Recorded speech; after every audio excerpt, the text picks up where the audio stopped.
Hello बच्चों, कैसे आप सभी लोग। उम्मीद करती हूँ आप सभी लोग अच्छे होंगे। जैसे कि आप सब लोगों को याद होगा, हमने इंग्लिश की जो हमारी लास्ट वीडियो थी उसमें हमने अपने यूनिट वन का हमारा चैप्टर नंबर 2 था, हमने वो पढ़ा था, जिसमें हमने स्टोरी पढ़ी थी कि विजडम पेव्स द वे वाली हमने स्टोरी पढ़ी थी, जिसमें शिवदत्त, हरदत्त, रामदत्त ये सब लोग थे और इन्होंने कैसे अपनी होशियारी से जो उज्जैन के महाराज थे उनका दिल जीत लिया था। और उसी चैप्टर के साथ हमारी यूनिट 1 खत्म हो गई थी। आज की क्लास से हम अपनी इंग्लिश की बुक की यूनिट 2 शुरू करने वाले, जिसका नाम है वैल्यूज एंड डिस्पोजिशंस। ये हमारी यूनिट 2 है और इसका जो हमारा फर्स्ट चैप्टर है, या फिर बुक की अगर हम बात करें तो बुक का जो हमारा थर्ड चैप्टर है वो है a tale of valour, major Somnath Sharma and the battle of Badgam. मतलब ये कि टेल ऑफ वेलोर का मतलब है एक बहादुरी का किस्सा, और ये किस्सा किसके बारे में है? मेजर सोमनाथ शर्मा के बारे में, और जो बैटल ऑफ बदगम थी उसके बारे में है। ठीक है, तो सबसे पहले जैसा कि हम करते हैं हम वही करेंगे। हम मतलब समझेंगे कि इस यूनिट का मतलब क्या है, कि इस यूनिट में हम कैसी कहानियां पढ़ने वाले।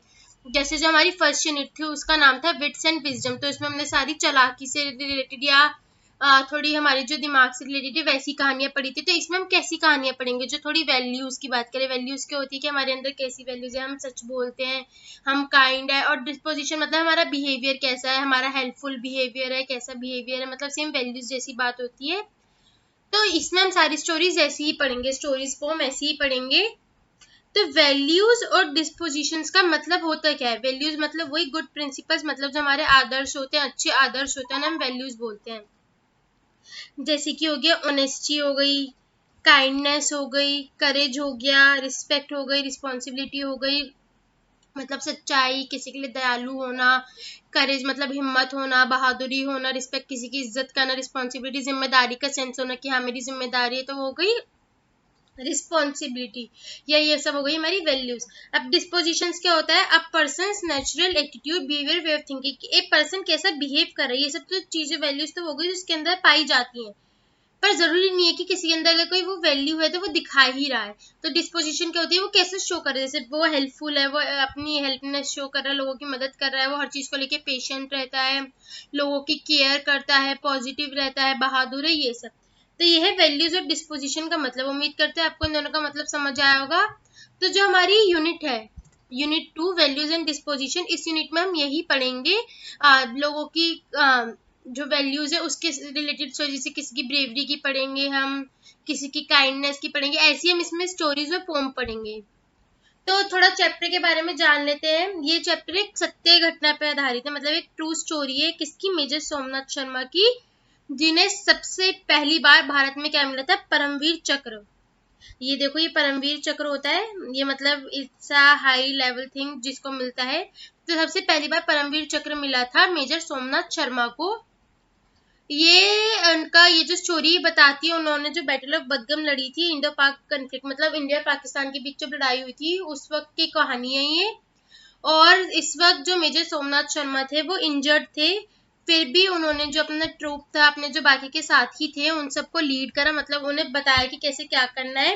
उन्होंने बहुत हिम्मत दिखाई और उन्होंने एंड तक हार नहीं मानी। कैसी भी सिचुएशन आ गई, उन्होंने कहा मैं हार नहीं मानूंगा। उन्होंने एंड तक बिल्कुल भी हार नहीं मानी।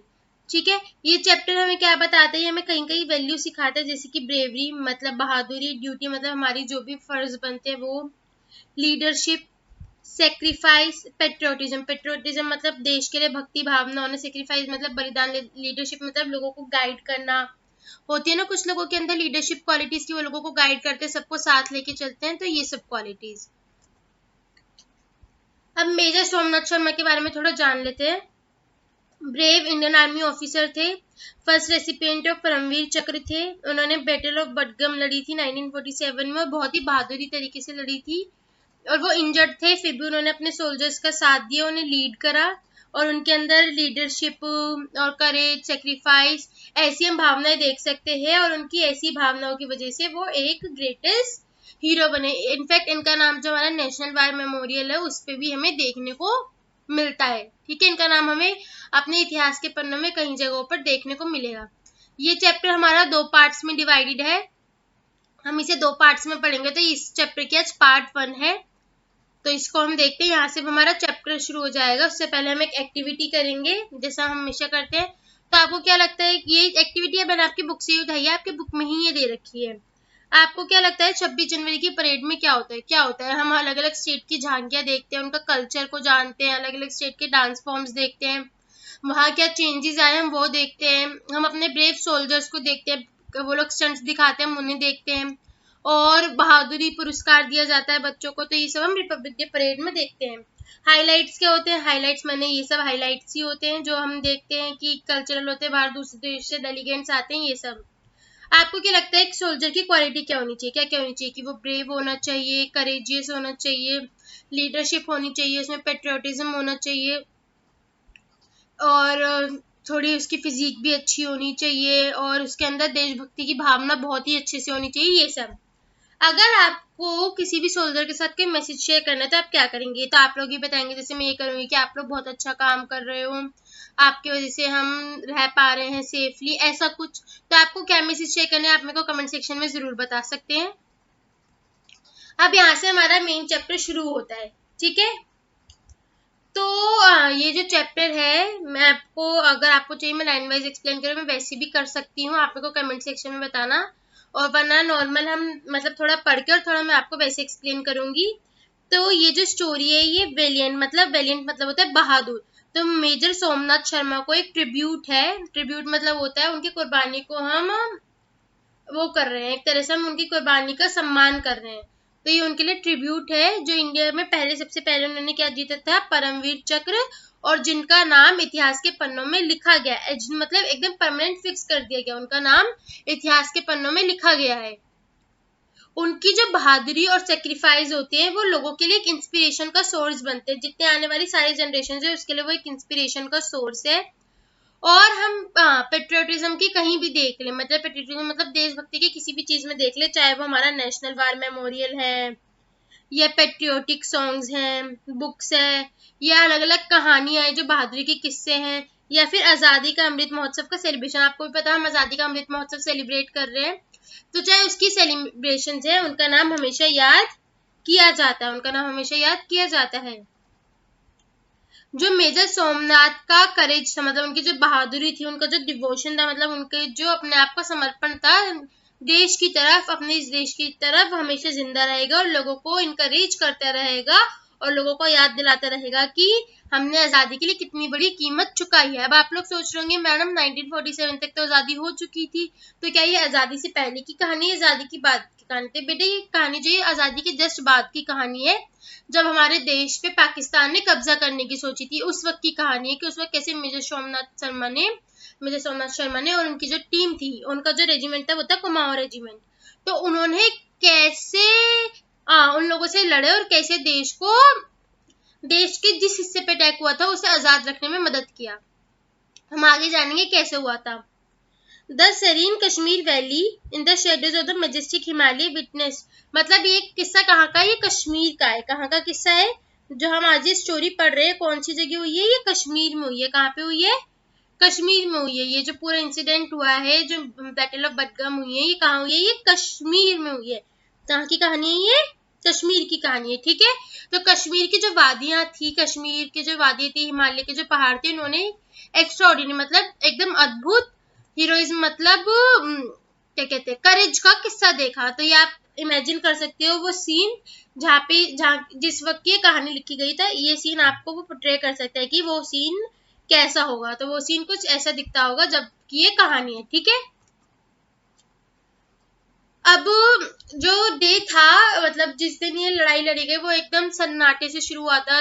नवंबर का दिन था, एकदम सर्दी थी, पर बहादुरी के किस्सों से वो खत्म हुआ और ऐसे इंस्पिरेशन से जो आगे जनरेशन और ऐसी चीज से खत्म हुआ, ऐसे बहादुरी के किस्से से खत्म हुआ जो आने वाले लोगों को, मतलब जो हमारी फ्यूचर की पीढ़ी, इनफैक्ट हमें भी इंस्पिरेशन देती है कि हमें ऐसा कुछ करना चाहिए।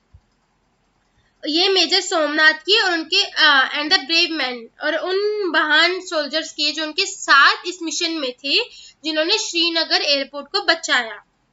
किसे बचाया? श्रीनगर एयरपोर्ट को। किसे? श्रीनगर एयरपोर्ट को। और किसके हाथों में आने से बचाया? Guerrilla force. किसके?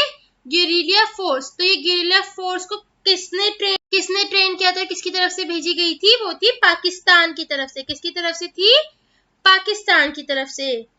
ये स्टोरी की कैसे 90 लोगों ने पाकिस्तान के 500 से भी ज्यादा जो आतंकवादी थे, जो लोग घुसे थे, इन्फिल्ट्रेटर्स, मतलब जो लोग छुपके से किसी और देश में घुस जाते हैं उनके कहते हैं इन्फिल्ट्रेटर्स, उन्हें कैसे हराया था, जो श्रीनगर को कैप्चर करने जा रहे थे, जो कश्मीर वैली को कैप्चर करना चाह रहे थे, और जो नया नया इंडिया आजाद हुआ था उसको, मतलब उसके देखो कश्मीर इंडिया का पार्ट था, पर वो जो नया नया इंडिया, उस वक्त जब इंडिया आजाद हुआ था कश्मीर पे महाराज रूल करते थे, तो कश्मीर एक प्रॉपर इंडिया का पार्ट नहीं था, वहां पे मतलब इंडिया की सरकार वगैरह नहीं चलती थी, वहां पे महाराजा का रूल चलता था।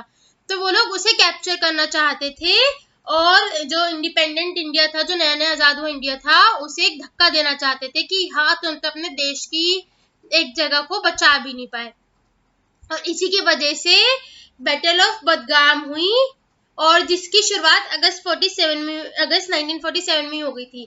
मतलब जो लड़ाई हुई है प्रॉपर वो ये नवंबर में, बट इसकी शुरुआत अगस्त से ही हो गई थी, जब पाकिस्तान ने ऑपरेशन गुलमार्ग लॉन्च करा, ताकि वो कश्मीर वैली के ऊपर अपना पोजेशन, मतलब कश्मीर वैली को हथिया सके।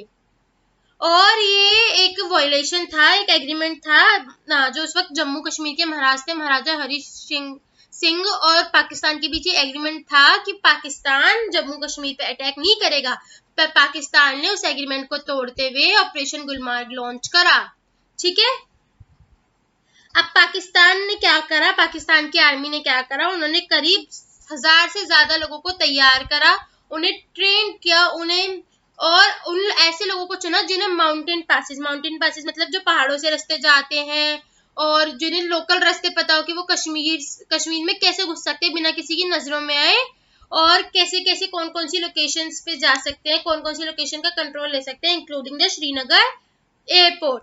और जो इनका गोल था वो था कि जो कश्मीर है उसमें आतंक फैला दे, और वहां पे जो सरकार थी, मतलब महाराजा की जो सरकार थी, उसे हटा के उसको कश्मीर को पाकिस्तान के अंडर ले ले। अगर उन्होंने उसको ले लिया होता तो अगर वहां पे उस दिन वो लोग लड़ाई जीत गए होते, तो इससे क्या होता, उनका कंट्रोल आ जाता किसमें, कश्मीर वैली के ऊपर। अक्टूबर 22 को ऑपरेशन गुलमार्ग लॉन्च हुआ था, जिसके तहत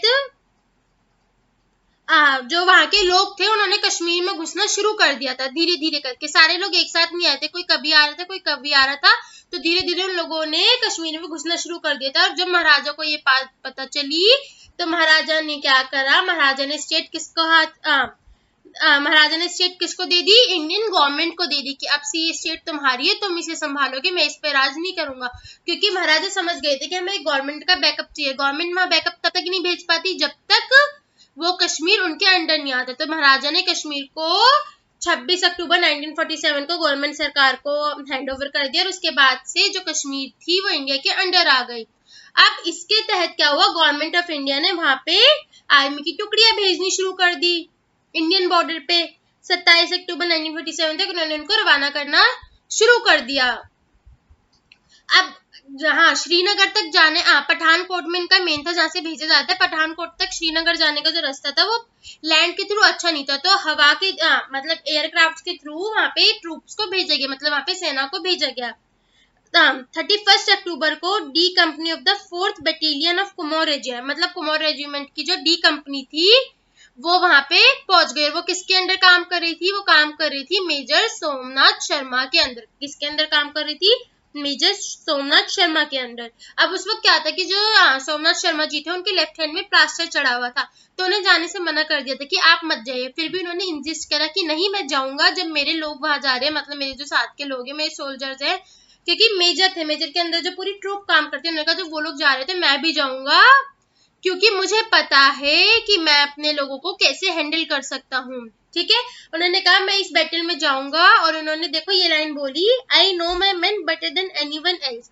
मैं अपने लोगों को, मतलब जो मेरे साथ के सिपाही सोल्जर्स हैं, मैं उन्हें बाकी लोगों से ज्यादा बेटर जानता हूँ, एंड अगर वो एक्शन में जाएंगे तो वो मेरे बिना नहीं जाएंगे, मैं भी उनके साथ जाऊंगा। तो मतलब अगर वो लड़ने जाएंगे तो वो अकेले नहीं जाएंगे, उनके साथ मैं भी जाऊंगा। तो उनके जो वर्ड्स थे, उनके देश के प्रति और उनके जो साथी लोग थे उनके प्रति उनका जो कमिटमेंट था, उनकी जो एक थी कि मैं अपने देश को बचाऊंगा, मैं अपने साथियों के साथ रहूंगा, वो एक बहुत अच्छे तरीके से दिखाता है। अब श्रीनगर में पहुंचने से पहले ये बातें धीरे धीरे पता चलनी शुरू हो गई थी कि जो बदगम विलेज है उसकी तरफ ट्राइबल मूवमेंट हो रही है, मतलब कुछ लोग बदगम विलेज में आ रहे हैं। और जो बदगम विलेज था वो श्रीनगर एयरपोर्ट से 5 किलोमीटर से भी कम दूरी पे था, ठीक है। और जो विलेज था वो थोड़ी ऊंचाई पे था एयरफील्ड से, तो जो जहाँ पे जो एयरपोर्ट पे जाने का रास्ता था वो उस विलेज से होते हुए ही जाता था। तो जो इंडियन फोर्सेस थी, जो इंडियन से ट्रूप भेजी गई थी, उनके लिए जरूरी हो गया था कि वो उस जगह पे अपना कब्जा रखे, उस जगह पे तैनात रहे, ताकि घुसपैठिया जो है घुस ना पाए, और ताकि उन्हें सप्लाईज भी मिलती रहे, जो वहां से उनके पास जो भी सप्लाईज आएगी वो भी मिलती रहे।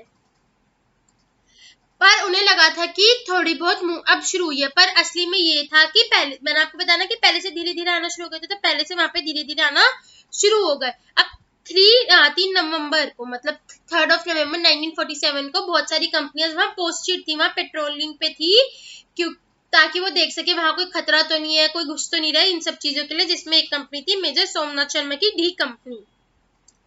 पूरे दिन पूरी जो वैली थी वो एकदम सन्नाटे से भरी थी, वहां कुछ हलचल नहीं दिखी, कुछ नहीं दिखी।